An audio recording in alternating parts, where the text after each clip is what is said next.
दोस्तों आदाब, मैं फ़हीमुल हक और आप देख रहे हैं BBN चैनल का खुसूसी प्रोग्राम बॉलीवुड बायोग्राफी। आज जिस फ़नकार के बारे में हम बात करेंगे उसके बारे में मैं सिर्फ इतना कहूँगा कि याहू मेल और yahoo.com का दुनिया में आने से पहले, वजूद में आने से पहले, बहुत साल पहले इस अदाकार ने बहुत ज़ोर से याहू कह दिया था। जी हाँ, हम बात कर रहे हैं the original rock star of Indian cinema, Shammi Kapoor. चाहे कोई मुझे जंगली कहे। शम्मी कपूर का जन्म 21 अक्टूबर 1931 को बम्बई में कपूर ख़ानदान में हुआ। शम्मी कपूर का असली नाम शमशेर राज कपूर था। कहते हैं शम्मी कपूर का ख्वाब था एरोनॉटिकल इंजीनियर बनना, लेकिन जब पढ़ाई की बात आई तो वो उससे तो दूर ही भागने लगे। तो खैर तय ये हुआ कि अब वो भी इंडस्ट्री अपने भाइयों की तरह ज्वाइन करेंगे। वो पृथ्वीराज कपूर के बेटे और सुपरस्टार राज कपूर के छोटे भाई हैं। बावजूद इतने बड़े ख़ानदान में पैदा होने के और एक सहारा था पृथ्वीराज कपूर का, राज कपूर का, उन्हें काफ़ी दिक्कत हुई। शुरू में फिल्में आसानी से नहीं मिली और जब फिल्में उन्हें मिलने लगी तो ये एक बहुत अजीब बात है कि वो उस दौर की टॉप फिल्मों की जो हीरोइंस थी उनके साथ काम कर रही थी। मसलन मधुबाला, रेल का डिब्बा, नूतन, लैला मजनू,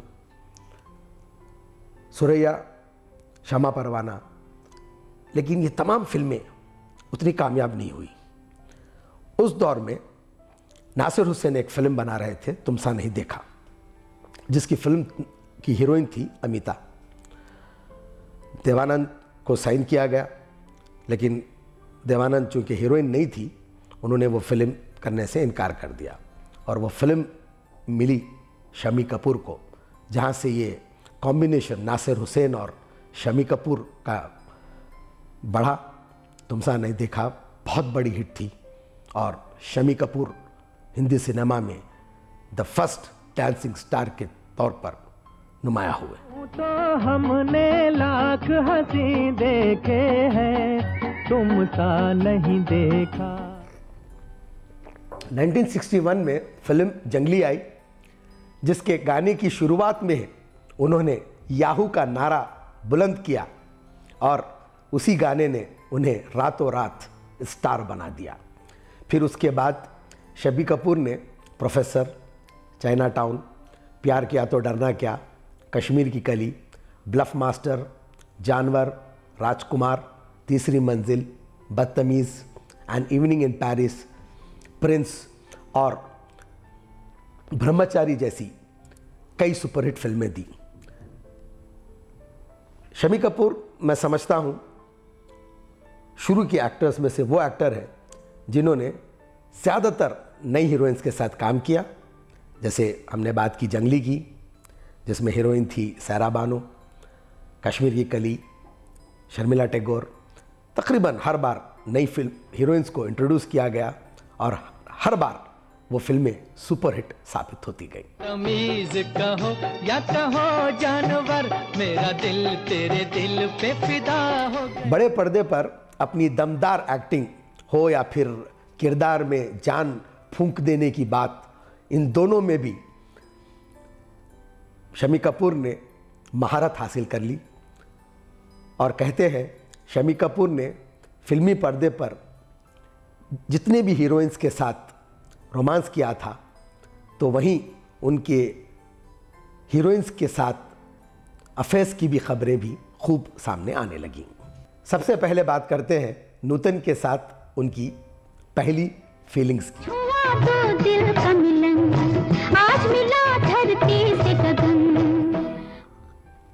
अपने दौर की बेहतरीन एक्ट्रेस में से एक नूतन दरअसल शम्मी कपूर के साथ यूँ तो बड़ी हुई, क्योंकि वो एक दूसरे के पड़ोसी भी थे।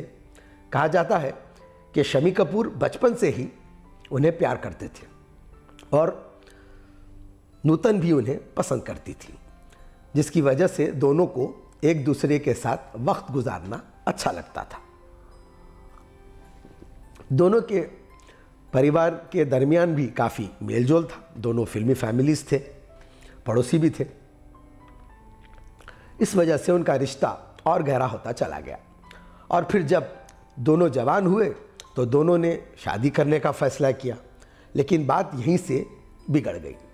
दरअसल नूतन की मां शोभना समर्थ तब तक अपने पति यानी नूतन के वालिद से अलग हो चुकी थी और उन्होंने अपने ख़ास दोस्त मोतीलाल की बात मानकर इस रिश्ते से इनकार कर दिया। तो वहीं नूतन को पढ़ाई के लिए स्विट्ज़रलैंड भेज दिया गया। इस तरह बचपन का ये प्यार अधूरा रह गया।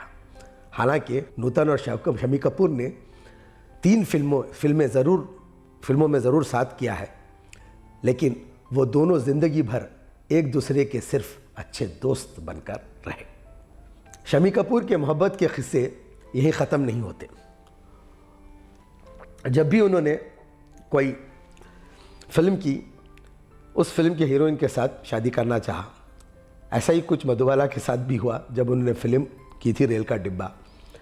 वो उनकी खूबसूरती से इतने मुतासिर हुए कि वो घर आए और अपनी माँ से कहा कि वो मधुबाला से शादी करना चाहते हैं, क्योंकि उन्होंने आज तक उनसे खूबसूरत कोई और लड़की या औरत नहीं देखी। खैर, उनकी माँ ने उससे इनकार कर दिया। इस लिस्ट में कुछ और नाम भी जुड़े, जैसे नादिया गमाल, मुमताज़ और गीता बाली। तुमसे अच्छा कौन है, दिलो जिगर लो जान लो। बात साल 1953 की थी, जब शम्मी कपूर अपने बड़े भाई राज कपूर और शशि कपूर के साथ क्रिकेट मैच देखने के लिए श्रीलंका गए, जहां उनकी मुलाकात इंटरनेशनल बेली डांसर और इजिप्शियन एक्ट्रेस नादिया गमाल से हुई। इस मुलाकात के बाद दोनों के दरमियान नज़दीकियां बढ़ीं, लेकिन कुछ वक्त बाद नादिया के वापस जाने पर यह रिश्ता टूट गया। आजकल तेरे मेरे प्यार के चर्चे हर ज़बान पर, सबको मालूम है और सबको। शम्मी कपूर और मुमताज़ ने कई फिल्में साथ की और उन दोनों के भी मोहब्बत के रिश्ते भी आम होने लगे। खुद से 16 साल छोटी मुमताज़ पर शम्मी कपूर कभी दिल हार बैठे थे। वो उनसे शादी भी करना चाहते थे, लेकिन शम्मी कपूर ने शर्त रखी कि शादी के बाद मुमताज़ को फिल्मी करियर छोड़ना होगा। मुमताज़ ने शर्त मानने से इनकार कर दिया और यहीं पर यह रिश्ता भी टूट गया। सजदे में हुस्न के झुक गया आसमां। 50 की डिकेड की टॉप एक्ट्रेस में शुमार गीता बाली से शम्मी कपूर ने शादी कर ली। दरअसल साल 1955 में शम्मी कपूर ने उनसे फिल्म रंगीन रातें की सेट पर मुलाकात की और यहीं से दोनों का प्यार परवान चढ़ा। घर वालों की मर्जी के खिलाफ शम्मी कपूर ने ये शादी की थी। शादी के वक्त का किस्सा भी काफ़ी मशहूर है। बिगड़ी हुई तकदीर बना ले, तकदीर बना ले। शम्मी कपूर के प्रपोज करने के फौरी बाद गीता बाली ने हाँ कर दी और शर्त रखी कि शादी अभी और उसी वक्त होगी। शम्मी कपूर ने भी आओ देखा ना ताओ, सीधा मंदिर का रुख किया, पंडित को बुलाया गया। बाकी सब तो हो गया, लेकिन मौके पर सिंदूर नहीं था। अब आप लोग तो जानते ही एक चुटकी सिंदूर की कीमत कितनी होती है। ऐसे में गीता ने अपनी लिपस्टिक निकाली और शम्मी कपूर से उसी लिपस्टिक से मांग भरने को कहा। शम्मी कपूर ने ऐसा ही किया और फिर दोनों शादी के बंधन में बंध गए। दोनों को आदित्य राज कपूर की रूप में बेटा और कंचन कपूर के तौर पर बेटी हुई। दोनों काफ़ी खुश थे, लेकिन 1965 में गीता बाली सिर्फ 35 साल की उम्र में चल बसी। याद आएगी जब ख्याल। गीता बाली के जाने के बाद अपने छोटे बच्चों के लिए शम्मी कपूर ने अपने दोस्त रघुवीर सिंह की बहन नीला देवी से 1969 में शादी कर ली। शादी से पहले शम्मी कपूर ने नीला देवी को इस बात के लिए मना लिया था कि वो अब फिर कभी बच्चे नहीं पैदा करना चाहते। नीला देवी को गीता बाली के ही दोनों बच्चों की देखभाल करनी होगी। इस बात पर नीला देवी न सिर्फ राज़ी हुई, बल्कि उन्होंने गीता बाली के दोनों बच्चों को अपने ही बच्चों की तरह पाला और बड़ा किया।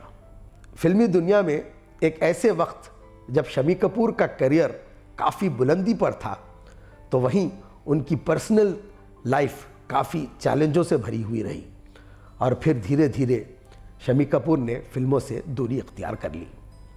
उम्र के आखिरी पड़ाव में दाखिल होते होते शम्मी कपूर कई बीमारियों से घिर गए। आखिरी मर्तबा वो अपने पोते रणबीर कपूर की फिल्म रॉकस्टार में नजर आए। बुढ़ापे में उन्हें डायबिटीज़ हो गई। इस बीमारी की वजह से उन्हें हफ्ते में 3 दिन डायलिसिस पर रहना पड़ता था, लेकिन बाकी के दिन वो अपने दोस्तों के साथ खुशगवार वक्त गुजारते थे। डायबिटीज़ ने सिर्फ उन्हें व्हीलचेयर पर नहीं लाया था, बल्कि उनके पाँव के 3 उंगलियां भी काटनी पड़ी। इतनी तकलीफ झेलने के बावजूद शम्मी कपूर हमेशा खुश मिजाज ही रहे। उनके इसी अदा का इंडस्ट्री के तमाम लोग जिक्र करते हैं कि बीमारी और उम्र का शम्मी पर कोई असर नहीं पड़ा और फिर 14 अगस्त साल 2011 में इसी बीमारी से उनकी जान चली गई।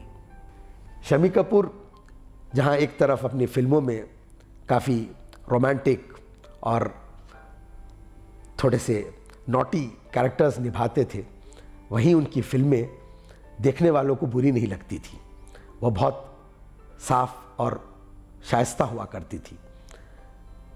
शम्मी कपूर की आवाज़ रफ़ी साहब ने भी बहुत इम्पोर्टेंट एक रोल अदा किया। रफ़ी साहब जब भी रिकॉर्डिंग करते, शम्मी कपूर स्टूडियो में आकर बैठ जाते और रफ़ी साहब से कहते कि वो जो लचक अपनी गर्दन में लाते थे, वो उसी तरह से रफ़ी साहब उस गाने को गाएं, और रफ़ी साहब भी उस चीज़ को पूरा करते। और आप देखते हैं कि जो रफ़ी साहब के गाने हैं शम्मी कपूर पर जो पिक्चराइज हुए हैं, लगता है कि शम्मी कपूर खुद गा रहे हैं। तो वो खासियत थी इस जोड़े की। शम्मी कपूर ने एक बार कहा था कि जब रफ़ी साहब का इंतकाल हुआ तो उनको लगा कि जैसे उनकी आवाज़ ही चली गई हो। खैर, बीमारियों से झेलते और तकलीफ़ों के बावजूद वो कभी भी तजरीदी दौर से दूर नहीं रहे। ये बात शायद बहुत कम लोगों को पता होगी कि शम्मी कपूर उन पहले लोगों में से है जिन्होंने इंटरनेट का इस्तेमाल करना शुरू किया था, और वो बहुत आगे थे बनिस्बत औरों के। वो इंटरनेट यूज़ करते, मेल्स करते। शम्मी कपूर की सबसे बड़ी खासियत ये थी कि बिंदास और बदमाश होते हुए भी उनके निभाए गए रोल फहश और नाशाइस्ता नहीं लगते थे। आज हमारे दरमियान शम्मी कपूर नहीं है, लेकिन आने वाला वक्त ऐसे ही फनकार की मांग करता है जो शायकीन को अपने एक्टिंग से हंसाए और रुलाए। अभी तक सोचा भी नहीं था। खैर, तुम छोड़ो तो फिर सोचते हैं।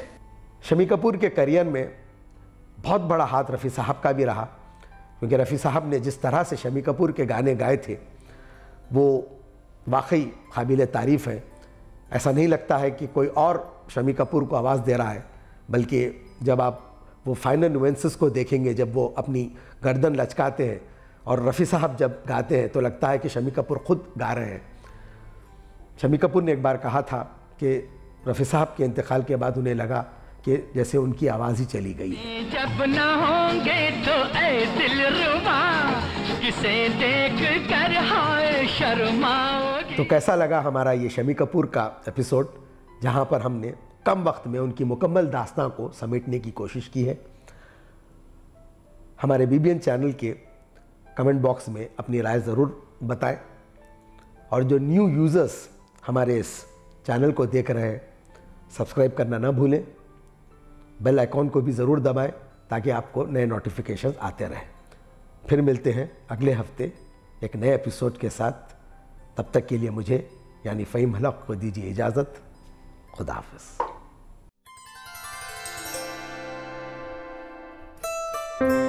Thank you.